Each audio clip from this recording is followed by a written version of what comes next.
सुप्रभात बच्चों। आज हम आपकी पाठ्य पुस्तक हिंदी के पाठ 10 का अध्ययन करेंगे, जिसका शीर्षक है लोभ से मुक्ति। तो चलिए पाठ को पढ़कर जानते हैं कि लालच को बुरा क्यों माना गया है। लोभ मतलब लालच, तो लालच को बुरा क्यों माना गया है। पाठ को शुरू करते हैं। पाठ 10 लोभ से मुक्ति।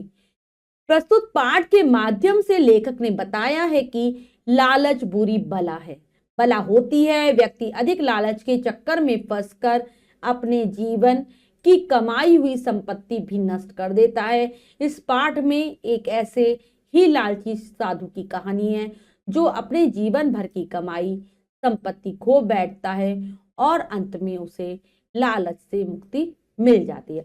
तो यही बताने का प्रयास किया है लेखक ने कि लालच हमें नहीं करना चाहिए, कई बार हमें नुकसान उठाना पड़ता है। एक साधु की कहानी है जो लालच करता है और उसके कारण वह अपनी पूरी संपत्ति को गवा देता है, लेकिन अंत में उसे लालच से मुक्ति मिल जाती है।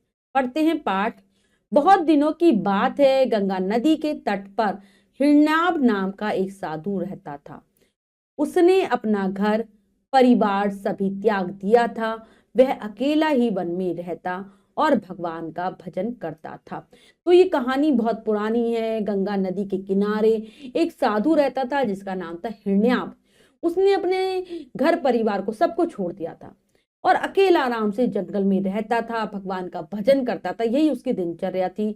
उस साधु में अनेक गुण थे। वह दूसरों की सहायता करता था, प्राणी मात्र पर दया करता था, परंतु उसमें एक बड़ा अवगुण भी था, वह था लालच। उसने बहुत सी स्वर्ण मुद्राएं अपने पास जमा कर रखी थी। न तो वह उन्हें किसी को देता था और न स्वयं उस धन का कोई उपयोग करता था। तो बहुत सारे गुण थे उसमें, अच्छे अच्छे गुण थे। वो सबको क्या करता था, सबकी सहायता करता था, बहुत दयालु था, सब पर दया करता था, सभी जीव जंतुओं पर। लेकिन एक बुराई थी उसके अंदर, वो क्या थी, वो लालची था। मतलब उसने अपने पास बहुत सारी स्वर्ण मुद्राएं यानी कि सोने के सिक्के इकट्ठे कर रखे थे। ना तो वह उनको स्वयं पर खर्च करता था, अपने ऊपर खर्च नहीं करता था और ना ही किसी को देता था। एक बार साधु सोचने लगा कि मेरी आयु बहुत हो गई है, पता नहीं कब मृत्यु का ग्रास बनना पड़ जाए। अतएव एक बार सभी तीर्थों की यात्रा कर लेनी चाहिए, इसी बहाने परोपकार भी हो जाएगा। तो सोचने लगता है साधु कि अब मेरी बहुत ज्यादा उम्र हो गई है, अब मुझे सारी तीर्थों की यात्रा कर लेनी चाहिए, जिससे क्या होगा, लोगों की भलाई का कार्य हो जाएगा, वरना पता नहीं कब कब मुझे मृत्यु आ जाए। ऐसा सोचने लगा। प्राचीन भारत की प्रथा थी कि सन्यासी तीर्थों में एकत्रित जन समुदाय को उपदेश देते थे, उनकी विविध समस्याओं को सुलझाने का प्रयास भी करते थे। इस प्रकार से वे जन कल्याण हेतु अपने उत्तरदायित्व का निर्वाह करते थे। तो प्राचीन जो हमारा भारत था, पुराना भारत, वहां पर एक रीति चली आ रही थी कि अगर सन्यासी तीर्थों पर जाएंगे तो वहां पर जो जितनी भी भीड़ लोगों का समुदाय समूह होगा, उनको वह क्या देंगे, अपने उपदेश सुनाएंगे, अच्छी अच्छी बातें बताएंगे और विभिन्न प्रकार की जो उनकी समस्याएं उनको सुलझाने का भी प्रयास करेंगे, उनका हल भी देंगे। इससे क्या होगा, वो लोगों की भलाई तो करेंगे, जन कल्याण मतलब लोगों की भलाई करेंगे और अपनी उत्तरदायित्व यानी कि अपनी जिम्मेदारी को निभाएंगे। हिरण्याब ने यात्रा की पूरी तैयारी कर ली थी। अपने वस्त्र और सत्तू उसने एक पोटली में बांध लिए, धार्मिक पुस्तकें, जप करने की माला आदि भी रख ली। अपनी स्वर्ण मुद्राओं की थैली भी उसने पोटली में छिपा कर रख ली थी। पीठ पर पोटली लादे, एक हाथ में कमंडल और एक हाथ में लाठी लेकर वह गंगा नदी के किनारे किनारे पद यात्रा करने लगा। तो पूरी तैयारी कर लेता है साधु। अपने साथ अपने कपड़े, सत्तू जो कि ये लोग खाते हैं, वो एक पोटली में रख लेते हैं, अपनी धार्मिक पुस्तकें, माला सब रख लेते हैं और अपनी स्वर्ण मुद्राओं यानी कि सोने के सिक्कों की थैली को भी वो पोटली में रख लेता है छिपाकर, और पीठ पर पोटली को लाद कर हाथ में कमंडल और एक हाथ में लाठी पकड़े वो गंगा के किनारे किनारे पैदल ही यात्रा पर चल देता है। इस प्रकार मार्ग में रुकते चलते हिरण्याब कुछ दिनों बाद 7 ऋषियों की तपस्थली सप्त सरोवर जा पहुंचा। वहां 1-2 दिन रुकने के बाद तो थोड़ी देर कहीं रुका, चलता गया, ऐसे ही उसने पूरा रास्ता पार कर लिया और कुछ दिनों के बाद वह पहुंच जाता है 7 ऋषियों की तपस्या पर। 7 ऋषियों ने क्या किया था, तप किया था, इसलिए इसका नाम था सप्त सरोवर। वहां पहुंच जाता है। वहां में 1-2 दिन रुकता है और रुकने के बाद उसे कहाँ जाना था? उसे बद्रीनाथ जाना था।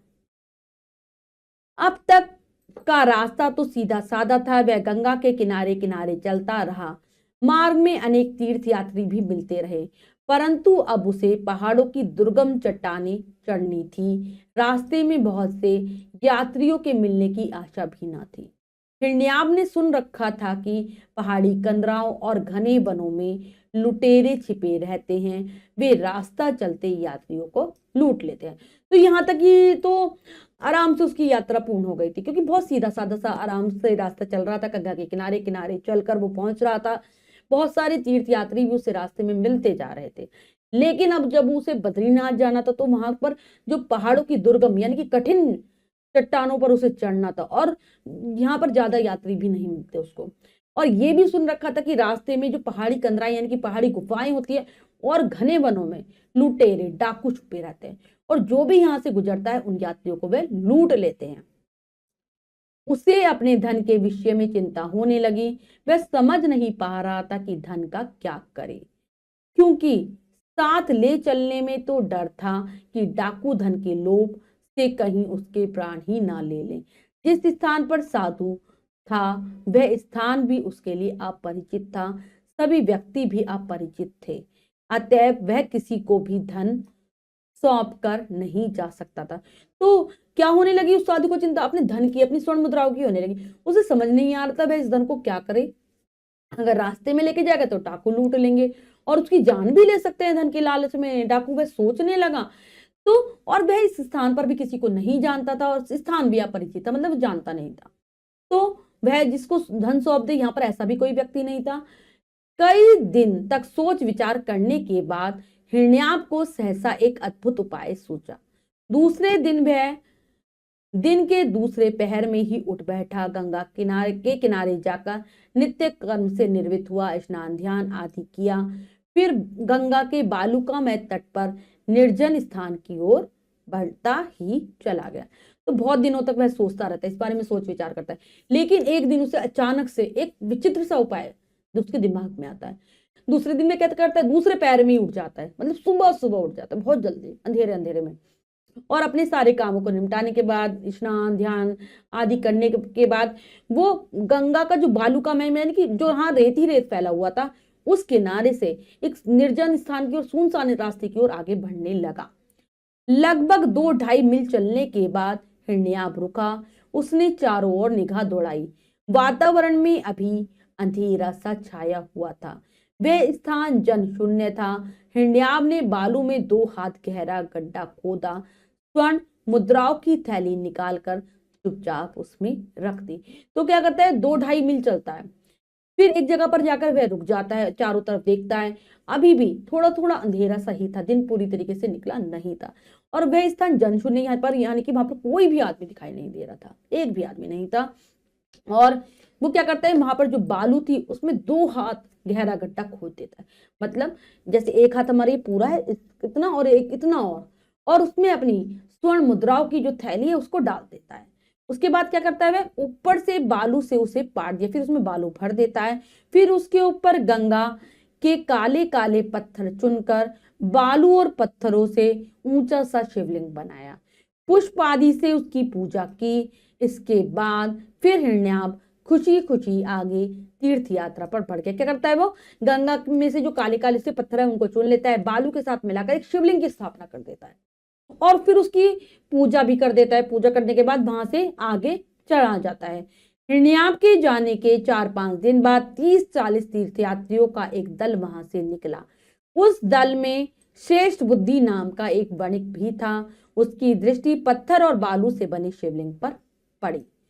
उसने यात्रियों को वहीं रुकवा लिया और बोला, अरे देखो, इस स्थान पर किसी ने शिवलिंग बनाया है, इसकी पूजा भी की है, चलो हम सब भी ऐसा करें, इससे निश्चित ही पुण्य मिलेगा। क्या कहते हैं, 4-5 दिन हो जाते हैं उसको वहां से निकले हुए, तभी वहां पर 30-40 यात्रियों का एक समूह आता है, दल आता है, और वहां उस दल में श्रेष्ठ बुद्धि नाम का एक वणिक यानी कि बनिया था। और जैसे ही उसकी नजर पड़ती है बालू और पत्थर से बने शिवलिंग पर वह वहां पर यात्रियों को, अपने साथी यात्रियों को रुकने के लिए कहता है और कहता है, देखो किसी ने बहुत सुंदर सा ये शिवलिंग बनाया है इस स्थान पर, हम सब भी ऐसा ही करते हैं, इससे हमें क्या मिलेगा, पुण्य मिलेगा, मतलब हमें धर्म लाभ मिलेगा, वो कहता है ऐसा। फिर क्या था, सभी यात्री जुट पड़े, एक ही घंटे में वहां उतने ही बड़े 40 शिवलिंग दिखाई देने लगे। फिर तो जो भी दल आता वह वैसे ही शिवलिंग बनाता, उनकी पूजा करता, फिर आगे बढ़ता। थोड़े ही समय में क्या होता है, सब यात्री वो शिवलिंग बनाने लगते हैं और 40 शिवलिंग वहां पर बने हुए दिखाई देने लगते। और उन शिवलिंगों की देखा देखी जो भी समूह यात्रियों का वहां से गुजर रहा था, वह भी शिवलिंग बनाने लगा और पूजा करके वहां से आगे बढ़ने लगा। लगभग 1 महीने बाद हिरण्याब तीर्थ यात्रा से वापस लौटा, परंतु यह क्या, जहां धन गाड़ा था उस स्थान को देखकर तो वह दंग रह गया। वहां तो दूर तक घेरे में एक समान सैकड़ों शिवलिंग बने हुए थे। यह पता लगाना भी कठिन था कि उसका शिवलिंग कौन सा है। हिरण्याब का सिर चकराने लगा और वह वहीं बैठ गया।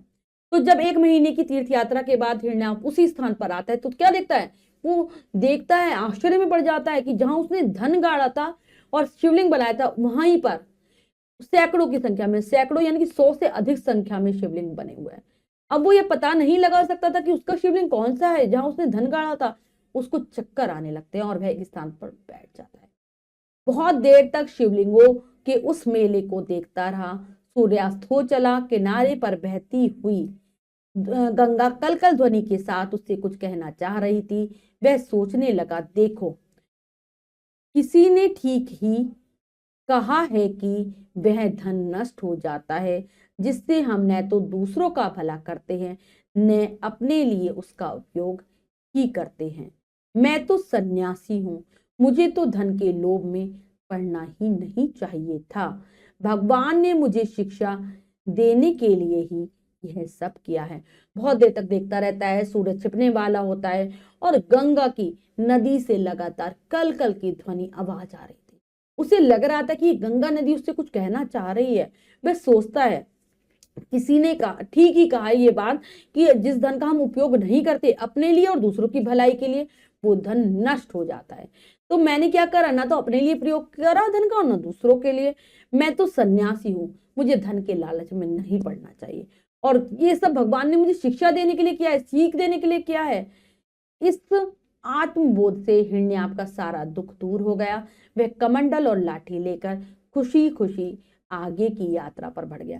तो उसे आत्मज्ञान हुआ, उसने अपनी आत्मा की आवाज सुनी और इसके कारण उसका जो दुख हो रहा था ना, वो धन के जाने का, वो खत्म हो गया और वह कमंडल और लाठी लेकर आगे की यात्रा पर बढ़ गया। मतलब उसको लोभ से यानी कि लालच से मुक्ति मिल गई थी। तो बच्चों, पाठ हमें यही सिखाता है कि हमें लालच नहीं करना चाहिए। अब है शब्दार्थ कर लेते हैं पाठ के। त्यागना, छोड़ देना, परोपकार, दूसरों का भला करना, प्रथा रीति, विविध विभिन्न, जन कल्याण, लोगों की भलाई, उत्तरदायित्व, जिम्मेदारी, दुर्गम, ऐसा स्थान जहां पहुंचना कठिन हो, अपरिचित, जिससे पहचान ना हो, सहसा, अचानक, अद्भुत, अनोखा, निर्जन, सुनसान, ऐसा स्थान जहां कोई मनुष्य ना हो, जन शून्य, मनुष्य की उपस्थिति न होना, वणिक, बनिया, पुण्य, धर्म, लाभ, आत्मबोध, आत्मज्ञान। तो ये है पाठ की शब्दार्थ जिन्हें आप अच्छे से याद कर लेंगे। अब हम पाठ का अभ्यास कार्य कर लेते हैं, जो कि है लिखिए में से। पहला प्रश्न पढ़ते हैं, करने का प्रयास करते हैं। सही विकल्प पर सही का निशान लगाइए। प्रश्न में 3 विकल्प हैं, 2 विकल्प गलत हैं, 1 विकल्प सही है। हमें सही विकल्प को चुनना है, सही का निशान लगा देना है। करते हैं। हिरण्याब रहता था गंगा के तट पर, यमुना के तट पर, गोदावरी के तट पर। तो वह रहता था गंगा के तट पर। साधु में एक अवगुण था, क्रोध, झूठ, लालच। तो लालच था उसका अवगुण। हिरण्याब ने निश्चय किया दूसरे प्रांत की यात्रा करने का, तीर्थ यात्रा करने का, किसी अन्य नगर में बस जाने का। तो उसने निश्चय किया था तीर्थ यात्रा करने का। मार्ग में हिरण्याब को चिंता होने लगी, अपने परिवार की, अपने धन की, अपने स्वास्थ्य की। तो उसे धन की चिंता थी। हिरण्याब अपने साथ धन लेकर गया था, परंतु वापस लौटा धन की पोटली लेकर, आत्मबोध लेकर, निराश होकर। तो वह आत्मज्ञान लेकर, आत्मबोध लेकर लौटा था। अगला प्रश्न है हमारा, नीचे दिए गए शब्दों से रिक्त स्थान भरिए। तो हमें रिक्त स्थानों को भरना है, जो शब्द दिए गए हैं उनमें से करते हैं। उसने बहुत सी, क्या आ जाएगा, स्वर्ण मुद्राएं, स्वर्ण मुद्राएं अपने पास जमा कर रखी थी। एक दिन हिरण्याव सोचने लगा कि उसकी आयु बहुत हो गई, एक बार सभी तीर्थों की यात्रा कर लेनी चाहिए। लगभग एक माह महीने बाद हिरण्याव तीर्थ यात्रा से लौटा। भगवान ने मुझे शिक्षा देने के लिए ही यह सब किया है, ऐसा वो सोचता है। इसके बाद सत्य कथन पर सही तथा असत्य कथन पर गलत का निशान लगाइए। हमें सही गलत बताना है वाक्यों को, तो चलिए करते हैं। हिरण्याव स्वर्ण मुद्राओं का उपयोग कर अपना जीवन निर्वाह करता था। नहीं, वह ऐसा नहीं करता था। स्वर्ण मुद्राओं से हिरण्याव मंदिर बनवाना चाहता था। नहीं, ये भी गलत है। आत्मबोध होने पर हिरण्याव स्वर्ण मुद्राओं की चिंता से मुक्त हो अपने रास्ते बढ़ गया। बिल्कुल सही। हिरण्याव को तीर्थ यात्रा के समय मार्ग में चोरों द्वारा लूट लिए जाने का भय था। बिल्कुल सही। हिरण्याव ने धन निर्जन स्थान पर एक चट्टान के नीचे छिपा दिया जिससे चोरी ना हो जाए। नहीं, उसने जमीन में गाड़ दिया था धन को और उस पर एक शिवलिंग बना दिया था। तो बच्चों, ये कार्य हमने अच्छे से समझकर पूर्ण कर लिया है। इसके बाद जो भी कार्य दिया गया है वो आपको स्वयं करना है सुंदर अक्षरों में अपनी अभ्यास पुस्तिका में। बच्चों, आज हमने पाठ के माध्यम से जाना कि किस प्रकार से हमें लालच नहीं करना चाहिए, यह बहुत बुरा होता है। और आशा करती हूँ ये पाठ आपको बहुत अच्छे से समझ आ गया होगा। पाठ को फिर से जरूर पढ़ेंगे। मिलते हैं अगली कक्षा में नए पाठ के साथ। तब तक के लिए स्वस्थ रहिए, प्रसन्न रहिए। धन्यवाद।